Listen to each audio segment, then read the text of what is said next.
Hello, everybody. This is episode 60 of the Overkill Podcast. I am your host, Iron Meta Frankie, and I'm here with Kirby DK10 babies. Yes, we're back. After many lines of crack cocaine, we're back. I guess we'll just jump right in. This is a week that I'm antsy to get into this. Antsy this week. Yeah, I don't know if too much happened really this week. Besides like a few things. But I don't know. I feel like it's been a pretty dead week in terms of like actual gaming stuff, which is kind of expected this time of year. You know, there's not really many reveals or anything like that. But yeah, it's kind of this is kind of the time of year I think where we start introducing other topics and stuff. Because as everyone knows, the gaming industry thrives during the summer and during the winter, right before Christmas. And the summer does well because, all the kids are off of school. So you get a lot of games in that time period. But, yeah, it's definitely slower. I guess we...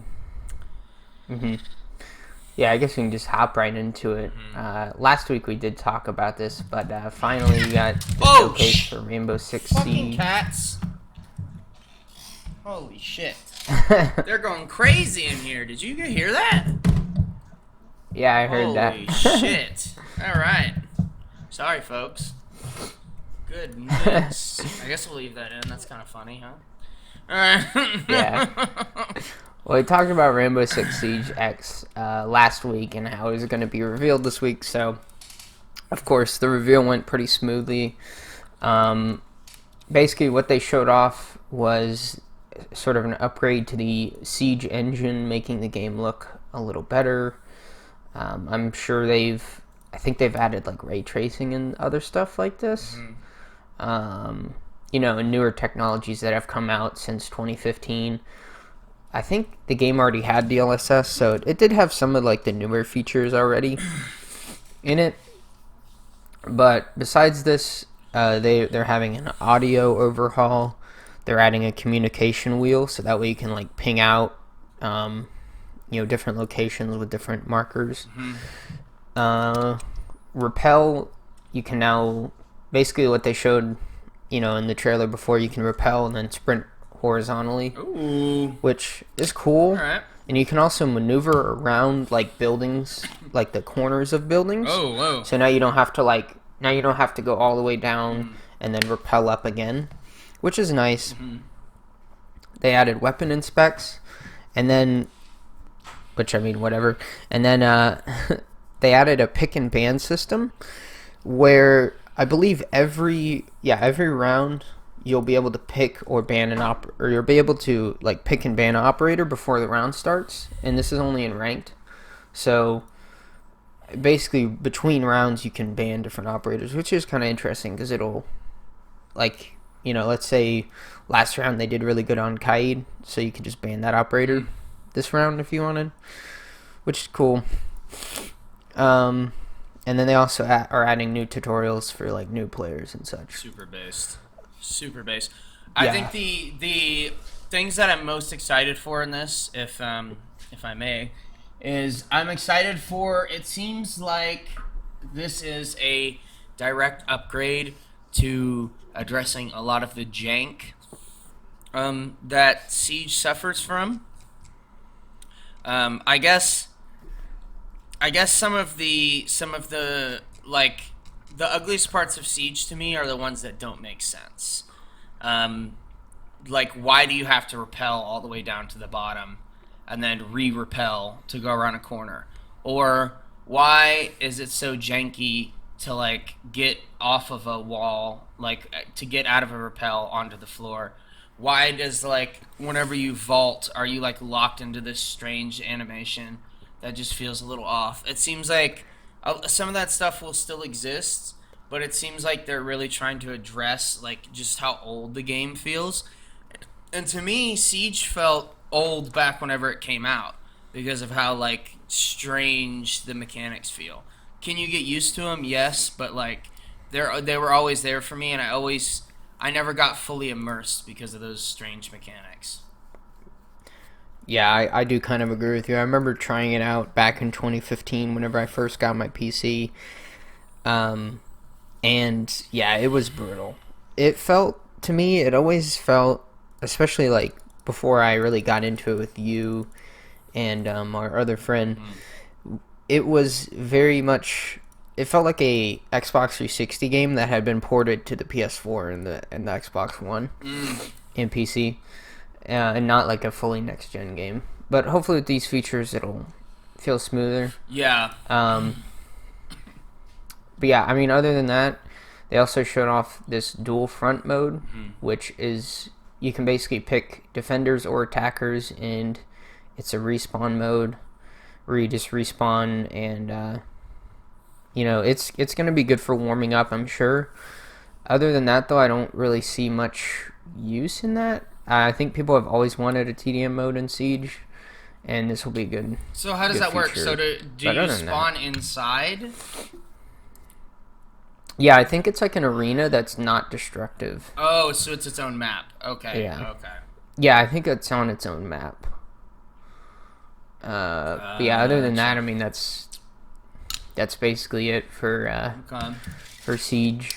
Yeah. They also say you can download optional 4K texture resolutions. Okay. So your textures can be. I already have that, I think. Can look a little better. On the current one. I don't know. They said they're upgraded. Oh, okay. So they're even better now, dude. All right. Yeah. That's cool. And then I think for the audio overhaul, I mean, that's been necessary for a long time because there have been a lot of moments where it's just like you get Ubi sounded and you think someone's over here and then they shoot you in the back and you're like, well, how'd that person get there? Yeah, there's just some bullshit that happens. We'll definitely have to see. It's still Ubisoft, so they can still mess it up. That's concerned. Yeah. It says it'll be free starting with season 2 of year 10. So it's currently season 1. So okay. It'll apparently come out in probably about 3 months, I think that is. I don't know. I haven't been in the loop for Siege in a while. So maybe we'll get back into it with this update, but maybe. Well, yeah. Sorry folks, I've been going absolutely crazy with the Steam sale that's going on right now. There are a bunch of games that we've mentioned on the pod and that are now half off or even more that I'm looking into getting, so we can maybe talk about them. I know I sent one over to Kirby, Enter the Gungeon. I'm sure a lot of you have played it by now. I think that came out in like 2018 or something. Maybe even before that. But it's a fantastic game. So maybe next episode we will have some game reviews and notes and stuff we've been playing. So that's exciting. In other news, apart from all that and being good little consumers, getting happy and buy next product, Warner Bros. Warner Bros. Games, their gaming division. There was a YouTube video released called Warner Bros. Is going bankrupt. Well, this company is going bankrupt. Actually, it was Warner Bros. Self-destruct. You know what I mean, right? Gloom and doom and Warner Bros. Is fucked and, everything is lost. Well, that's not exactly true. But Warner Bros. Has shut down 3 studios. Monolith Productions, First Player Games, and WB Games San Diego. I guess to cover some of this, Monolithic Games has been making games since 1997. They made a game called Blood. They've made Aliens vs. Predator 2, Tron 2. Okay, that's where I know them from. I've heard Monolithic somewhere. Yes, and they also made Middle Earth. If you remember Shadow of War, Middle Earth, and Middle Earth, Shadow of Mordor. If you remember those games where they added in like microtransactions to buy different orcs and stuff. But yeah, they were responsible for that. Hang on, I have so many tabs. First Player Games has helped on things like multiverses, which we've discussed the closing of, Harry Potter Lego, Mortal Kombat 1, Quidditch, just a lot more of their recent games, so they are shutting down that one. And then, of course, Rono Bros. San Diego has been responsible for many a games, I believe. Things, a lot of the... What, like Suicide Squad? Yeah, Suicide Squad, Mad Max, a lot of the DC hero games. But yeah, I thought it was interesting. They're closing down a lot of the studios, which I'm not surprised. This often happens whenever studios get bought up. They get used for about 5 to 10 years and then closed. So I guess I was kind of wondering what you thought of this practice of like acquiring a studio, making it pump out slop, and then getting rid of it. Yeah, I mean, it is sad. But to be fair, though, like, I do think we are at a point where gaming, I don't know, maybe it's like gaming is kind of in sort of a second depression. Because we had the first one in, like, 1983 after E.T., and people were just pumping out, like, shovelware. And I feel like games are kind of getting to that point where it's like, now they're getting more expensive, but at the same time, the quality is also, like, going down. And so I think a lot of... I don't know if they, like, intentionally, like, made studios, pumped out games, and then shut them down to, like, save money or whatever. I don't know if they, like, intentionally meant to do that. I don't think so. But like, the games, they... if they're not good, they're not good. So they're... I don't know. Right.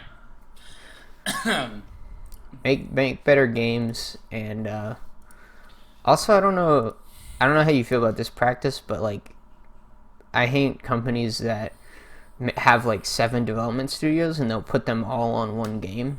Oh, yeah. Like specifically like Battlefield has done that, and it hasn't worked out because you get too many cooks in the kitchen. You have people like remote working, and they're trying to like talk to the other studio and collaborating like over. Well, and they sometimes like don't communicate very well. Yeah, and they also have like different ways of like coding and art, and they all have to kind of like decide on, a consistent direction, and it just never seems to work out. But yeah, that was just something important in the news sphere for the boys to know. Really? Wow, there is a game recommended to me called Sex Desert Mad Lust, and then Sex and Coffee. This is no bueno. Not sanctifying. Not at all. All right. Why does Steam have that kind of game on there? I don't know. I don't know. Well, on to very sad story. Dave Mallow, the previous voice actor for Street Fighter's Akuma, has passed away. He passed away at the age of 76, which is pretty good. That's a good run. He voiced Akuma in Street Fighter 4, Marvel vs. Capcom 3, and Street Fighter X Tekken. Okay. Man, I haven't heard that one in a long time. Wow. He was the English voice. He did the English voice lines. Yeah. I mean, according to TMZ, his final days were in a senior living community in California, and he was struggling with some health issues, which is as to be expected at 76. So, certainly pray for him, pray for his family. Very sad time. He also voiced. They also have an image here. He voiced a ton of different. It looks like characters from like 90s sitcom shows. It looks like he also did some Space Marine voice acting for like the Space Marine show or something. I don't know. But yeah, I mean he's also known for a lot of other voices. Mighty Morphin. Based, yeah. Pudgy Pig. Lizinator, Terror Blossom. I don't know. Okay. I don't know any of these characters. Yeah. But yeah, he did a bunch of other I don't voice know a acting, lot of but those characters at all. Rip. Rip my guy. More sad gaming news. Always epic. Wow. All right.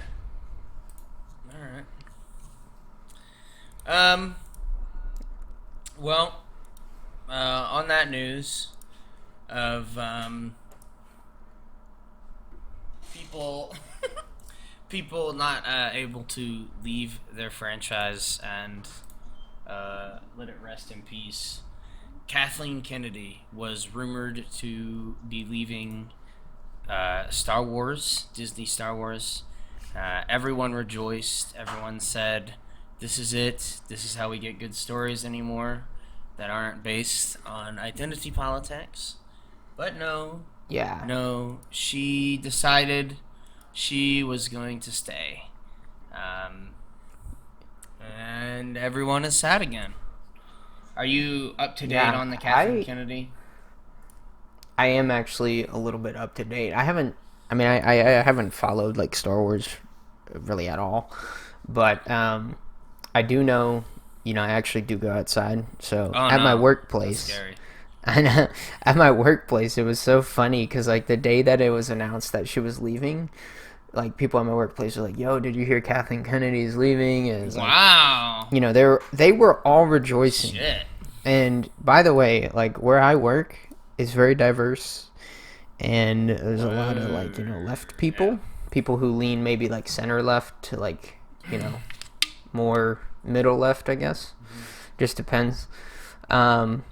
But yeah, I mean, even they were rejoicing, right? Like, this is not...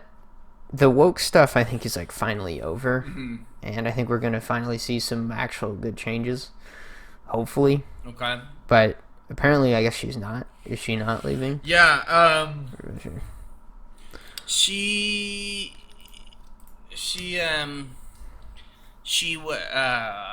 was going to leave a couple years ago, and then there was a rumor started that she was going to leave.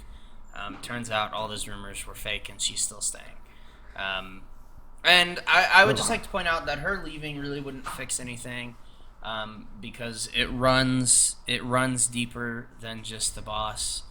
Obviously, the entire team that she's above, and the entire team for these properties is all indoctrinated for making the same product again and again. Well, right, but like personnel is policy though. So like if she did end up leaving, it would be a leadership role that now maybe can be taken by a conservative or more conservative person. I mean, yeah, I don't know if they would ever promote that. Yeah, probably not. But I get it, and it would be nice. Yeah. Ay. I guess you can move on. I guess so. To this is a little bit of a I don't know. I guess I'm kind of neutral on this because I never really use this a lot. But March 15th is going to be a sad day for Nintendo fans, baby. Uh-oh. This is because Nintendo is disabling the Gold Points loyalty program on March 25th. If you don't know, this is just like the little gold coins that you get every time you like purchase a Nintendo Switch game. You get like, I think it's like 10% or 5% or something. Yeah. Of whatever you paid for. So you'd have to buy like you have to get quite 1,000 Switch games. Yeah, you have to buy a ton of Switch games before you can like buy a full price one. I think I've bought like 5 indie games and like one $30 game. Like, and I've bought probably like 10 Switch games. So it's fairly inefficient, yeah. Yeah. So I mean, I never really used it, but I guess you use up all your coins before they're gone. They also give you less. They also would give you less if you bought it physically, which. Oh yeah. Yeah. Yeah, that was the thing too. Is like that's why I never had any because I like to get all my games physical. There's only been a few games that I've gotten digital. Yeah. Um, Also, it was harder. It would like auto redeem it if you bought it digitally, whereas like if you bought it physically, you'd have to like, uh, you know, like click on the game and then hit like redeem points or whatever. It was kind of annoying, but yeah, it was. it's sad. I think it could have been a cooler program if it wasn't so like greedy. Ooh. But I understand like they do have to make money, so Yeah. Yeah, I don't know. How do you feel about like the loyalty programs or anything like that with really any? To be like honest with you, I've never cared about them that much. I just kind of participate in them, but like I have never been a person that like actively tries to gather as many points as possible. I think for gaming, I'm more likely to do it like whenever they, since Nintendo started the points program, I would do it for every game. I think I've redeemed every game, except for like one because I forgot. So I participate. It's not a big blow for me. It doesn't really change anything. Yeah, And it's I think nice. I'm kind of the same. Like, you occasionally get a benefit every once in a while. Yeah, sure. Yeah, it reminds me of the Hilton points system The Hilton point. Oh yeah, that's another where it's like rip-off you chase. for another day. That's my favorite. Is like people who like chase the points. It's like, bruh, You gotta chase those points down, dude. spend more money to gain more money. Dude, duh. You fucking idiot. Well, that's tragic. Oh well. Yeah. Well. I guess we can move on. I don't think we've ever covered this one. The mobile game publisher Scopely, owned by a Saudi Arabian investment fund, has announced the purchase of Pokemon Go and developer Niantic. So they are waiting on regulatory approval, but this is a huge purchase for them. Niantic makes games like Monster Hunter now, Pikmin Bloom, but Pokemon Go is still their most profitable game. Their CEO says they're going to keep making Pokemon Go good and great, so he doesn't see anything changing. We'll see about that. I guess. Oh my gosh, the cats are trolling me here. I guess the question to you, and Saudi Arabia has been doing this for a while. They've done it with golf. They're doing it with games. They seem to have the strategy of taking the gas royalties and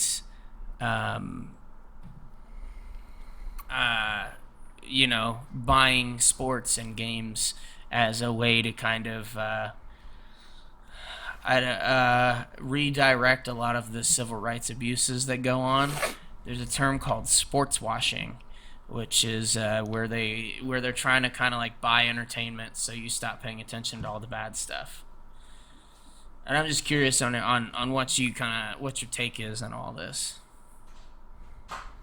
Oh, my take? I don't know. I think it is a little cringe that like a whole country is like investing in stuff. I think we did cover a little bit of this. Yeah. I think it was Saudi Arabia like acquired. It was like already owned like 3% of Nintendo, and I think they upped their like share percentage to like 8%. Yeah. Oh yeah, we did cover that. It does. Yeah. I don't know. It does make me a little bit anxious in terms of like, them. I don't know. Them making, if they ever come out with like another game, they'll have to kind of maybe sanitize it because they don't really have how would you say it? Like you can't, for instance, like you can't have certain events in there. Like if they were to buy a Call of Duty game, you couldn't. They probably wouldn't have. Oh yeah, that's They true. probably wouldn't have like a terrorist in there. That's like from Yeah, I the don't Middle know. East, right? Pokemon, yeah, Pokemon is like not as offensive as certain games, but yeah, it would you wouldn't have like the assassination of like Saddam Hussein. No, and that might be like why that. they bought it. Actually, is because it's so inoffensive. I'm not sure. Yeah, that could be sort of their strategy there. Their mo.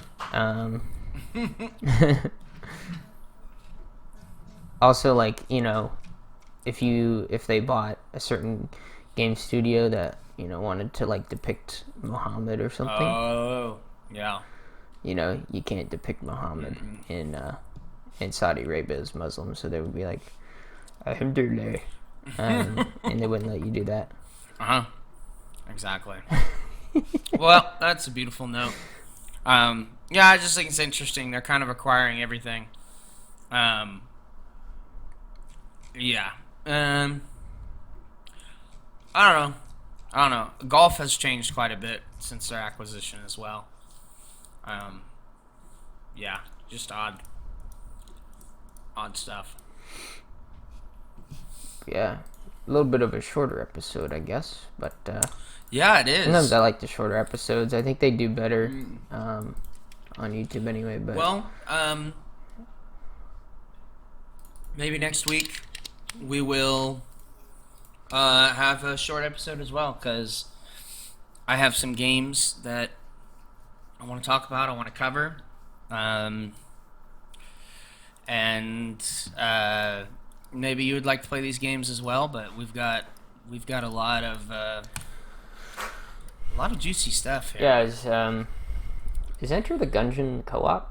No. I think you can. I'm not exactly sure. I don't remember playing it co-op. I remember it being single player. Oh, you have to do 2 controllers. That's right. So it's only like couch. Yeah. Fair enough. Programming like network functionality is actually really hard. You can apparently do it through what is that Steam thing called? Remote play or whatever. Yeah. I don't know how well that works. I think we tried it before. It's pretty bad. Yeah. But yeah, we'll have to try out some other games. Maybe, I've just been playing mainly Minecraft Bedrock Edition, which is kind of interesting because it is a little different than Java, but I mean, it's Minecraft. Yeah. And then we've also been playing Overwatch. That's about it for games. Can't forget Overwatch. Yeah, I don't know. I don't think I have anything else really. Yeah, just a lot of games to try and a lot of stuff to fill the gap until we get more games announced for the summer. Yep. Well, I think that's it, everyone. It's been your boy Kirby DK10. It's been your boy Meta. Peace. Yo.